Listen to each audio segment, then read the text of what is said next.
Listener discretion is advised.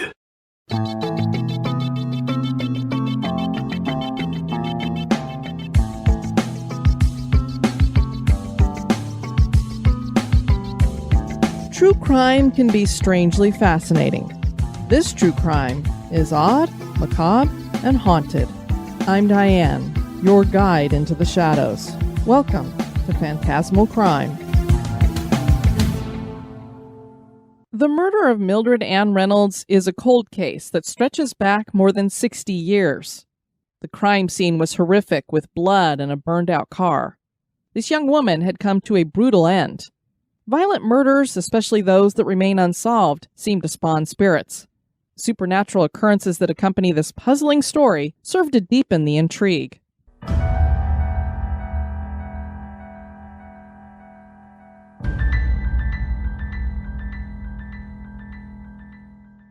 Mildred Ann Newlin, or Annie as her family called her, was born on December 25, 1933, in Lambert, Oklahoma. Lambert started as a settlement that was named for Ambrose Lambert, who obtained the land in the Cherokee Outlet opening land run in 1893. This piece of Oklahoma was between two railroads and was part of wheat-growing country, so it prospered. But this was never a big town, and today has less than 10 residents. Ernest and Marie Newlin had moved to Lambert and had a little farm. A photo of a young Annie pictures her in a dress and cowboy boots, bottle-feeding a young lamb as she smiles for the camera. People all described Anne as a sweet girl. In 1952, Anne decided to attend Northwest Oklahoma State University in Alva, and she majored in chemistry. Richard Reynolds, or D as his friends called him, was a school teacher and basketball coach at the high school in the nearby town of Avard. He and Anne started dating and became engaged. D was 4 years older and had been married before, but Annie didn't seem to mind. The two tied the knot in May of 1955. The couple bought a farmhouse on a rural road near Avard. Shortly thereafter, Anne's nephew, Jerry Huckabee, moved into the house because he was attending the same university as Anne. There was only a 2-year age difference between Jerry and Anne. They would ride to and from school together since they had a similar schedule, except for Tuesdays. Jerry had a botany lab on that day, so he would ride home with friends. Anne owned a light gray 1949 Chevy sedan. On Tuesday, March 13, 1956, she had finished up her morning class at the university and was running a few errands before heading home. She had stayed at the university long enough to have lunch with Jerry and left there around 12:30 p.m. and picked up some dry cleaning and bought brake fluid at the store and then headed home, a destination where she would not arrive.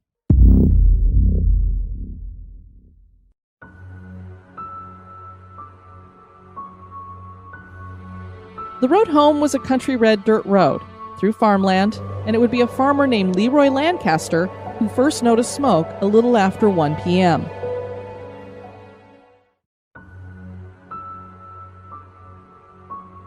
Farmers regularly burned their natural waste, and he assumed someone was burning thistles, so he didn't report anything. 30 minutes later, the Goucher family was driving the same road as Anne and spotted her car on the side of the road burning. Lauren Goucher surveyed the car from a distance and saw that there was a burning body inside. The victim was clearly dead. The Gouchers rushed to Hopeton, which was 2.5 miles west of the scene, and called the police.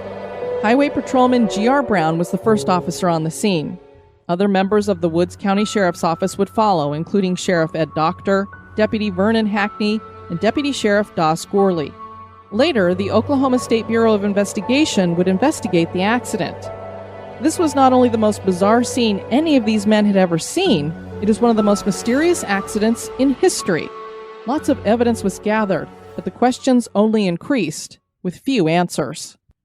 Annie's body was burned beyond recognition.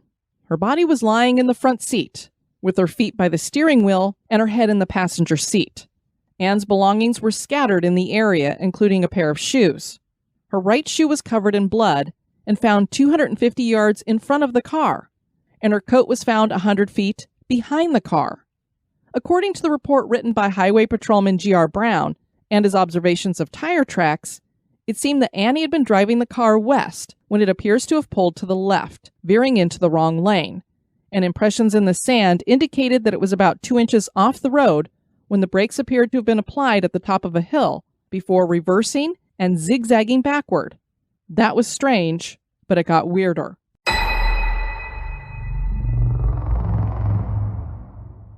The car then shifted into drive and sped across the road, hitting a tree on the other side in a ditch. The rear tires left impressions revealing that they had spun, meaning someone had pressed the gas pedal hard. The car backed up onto the road again and performed the same maneuver, hitting the fence a few feet from the tree. This caused the bumper guard to be pulled off the sedan. Putting the car in reverse yet again, the car backed along the bank of the road in a straight line for 250 feet. Then somehow the sedan ended up on the center of the road, facing west, and burst into flames. Annie must have taken her foot off the pedals and the car drifted 14 feet before coming to a complete stop. The investigators found that all the car tracks were made by the sedan and no footprints were found leading to the fields or side of the road. The police snapped photos before sending the body for autopsy and identification to Oklahoma City. The pictures revealed some strange clues. While Annie's body was laying across the front seat with her head in the passenger seat and feet towards the steering wheel, her shoes were outside of the car. One shoe was partially burned and found near the left rear fender of the sedan, and the other shoe was near the fence the car hit, and it had human blood on it. There was also blood found on a thistle and the grass near the shoe. The grass also seemed to be matted down as if a body had fallen there. None of Ann's blood survived the fire inside the car.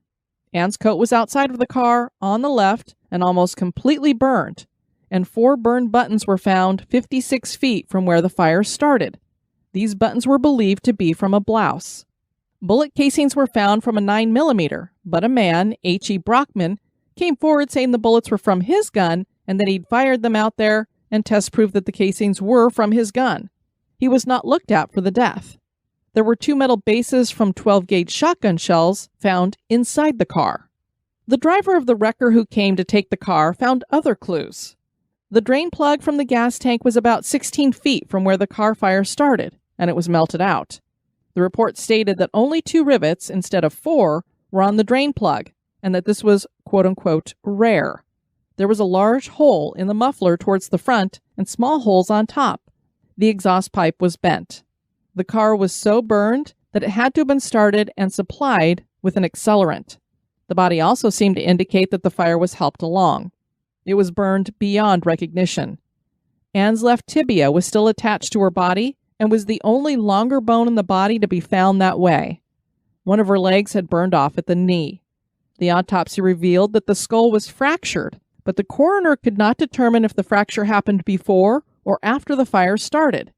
Intense temperatures can crack the skull. A paper written in the Journal of Forensic Science in May 2004 shares the research done by doctors Elaine J. Pope and O'Brien C. Smith.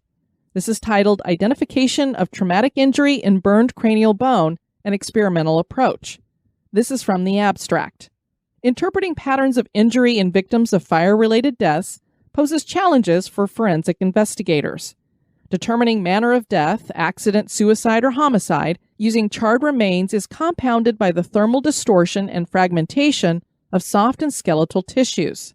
Heat degrades thin cranial structures and obscures the characteristic signatures of perimortem ballistic, blunt, and sharp force trauma in bone, making differentiation from thermal trauma difficult.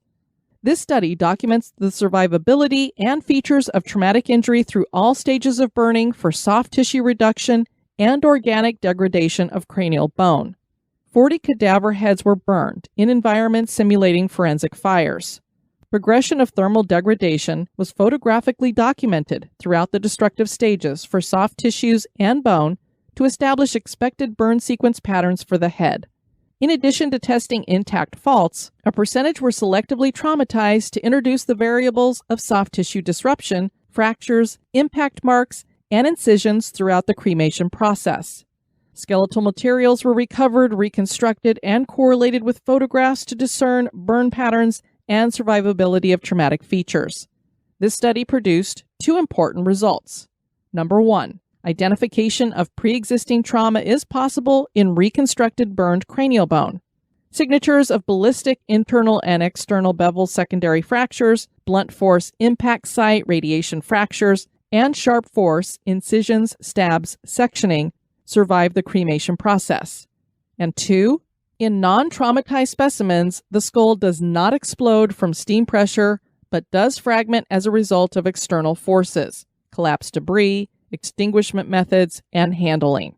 The features of both results are sequentially described throughout the progression of thermal destruction. Basically, this study revealed that if someone is murdered or dies from some kind of head trauma before being burned, that trauma can be detected, and a skull will not explode from heat, but rather fragment. So a skull will not be heavily damaged by just fire. But this is our modern science. Would they have known this in the 1950s? The autopsy officially found that the fire killed Annie, and the death certificate stated that Annie burned to death in an auto fire for which the cause was unknown. The newspapers all went crazy with the story. A clipping from the Woods County Enterprise and Waynoka News noted that a coroner's jury report deemed Reynolds' death was from a fire, but that it was not an accident, and the death certificate reported 2 causes of death: homicide and accident.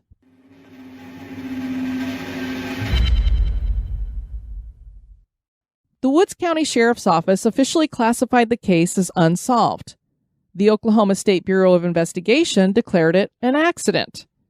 Kenny Cole was the Alva chief of police at the time of Ann's death, and when he looked at the evidence, he disagreed with some of the findings. He believed that another car had crossed the tracks of Ann's car. He also believed that Ann fought for her life.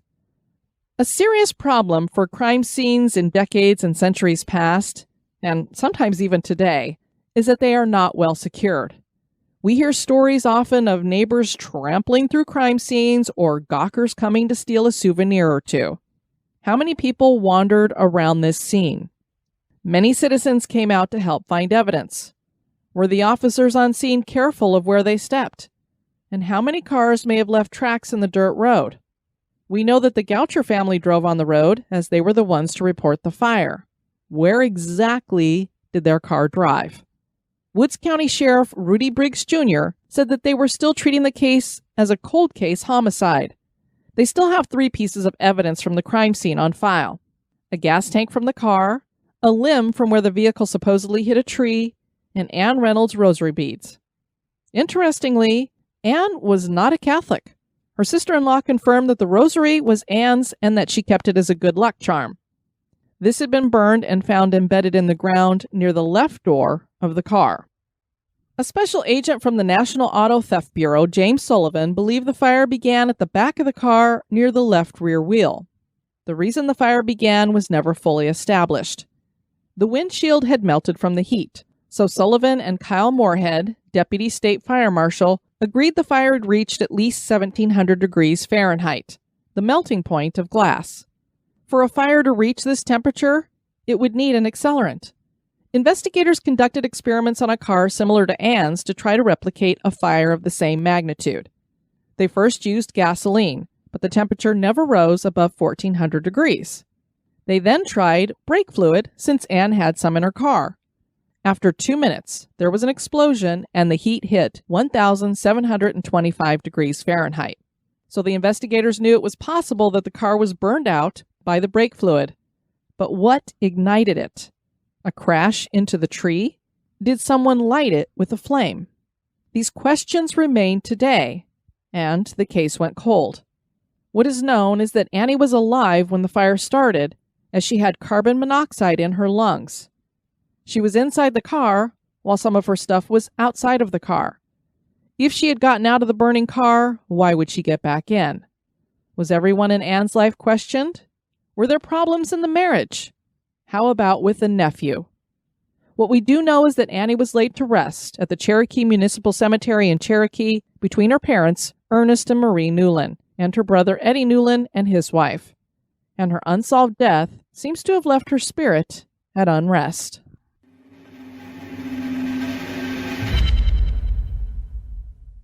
There have been stories of her ghost haunting several locations. For years, there had been unexplained noises and wisps of an image passing by the view of students when the building was the high school gymnasium where Dee Reynolds coached. Her ghost had been spotted in a nearby restaurant called Vina Ray's that opened in 1996, but has been closed for several years now. This was the former location of the old gym at a Vard public school where her husband had worked. Nan Wheatley was the owner, and she claimed to experience strange phenomenon. One story she shared is that one day a young woman in green was sitting at the counter. Wheatley went to get a pad to take her order, and when she returned, the young woman was gone. Wheatley also had a scary experience on Memorial Day 2002. She saw the headless figure of a woman come through the wall, and then it vanished.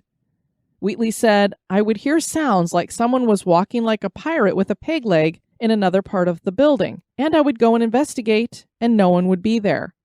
I didn't know until I did some research that Ann Reynolds had her leg burned off. Ann was also wearing a green dress when she died." Patrons had complained about the smell of burnt hair in the air. Paranormal groups from Enid and Tulsa had investigated the restaurant on Halloween night 2003. They managed to capture a faint image in a photo down a hallway and some glowing orbs. Wheatley said, "They told us there is more than one ghost here. They, the ghosts, like this place. It's a place they wait until they pass on." Among the other ghosts, Wheatley said, is a male ghost the paranormal investigators dubbed Isaac, who tried pushing Wheatley down the gym stairs before he was chased by the investigators out to a nearby vacant building. Cold cases are always tough because there is no closure for family or the victim. Could this be why Annie still seems to be hanging around in spirit? The death of Mildred Ann Reynolds is indeed a mystery, one I fear that will never be solved. I don't know about you guys, but I grew up watching Unsolved Mysteries. I loved it in its early rendition with Robert Stack hosting, and I love the new one that's out on Netflix. This is a great case because it seems to check off all the boxes. Not only do we have a cold case, possible murder here, but we don't even know, was this an accident or was it murder? Obviously, since I chose it for Phantasmal Crime, I believe it's a murder. If this was an accident, I'd have to believe that Anne had some kind of a health issue or something that caused her to drive this car in a very erratic way. It's not just that she veered off the road and hit a tree. She drives up a hill, veers into the wrong lane, reverses in a zigzag motion, which is very unusual. Then the car shifts back into drive and drives across the road right into a tree. Why would you drive your car straight into a tree? It's crazy. Then you back it up and drive it forward again into the fence that's right next to the tree. Again, why are you going to do this? Then the car goes back into reverse and ends up in the middle of the road. On top of all of this weirdness going on with the car, we have parts of Anne's clothing outside of the car.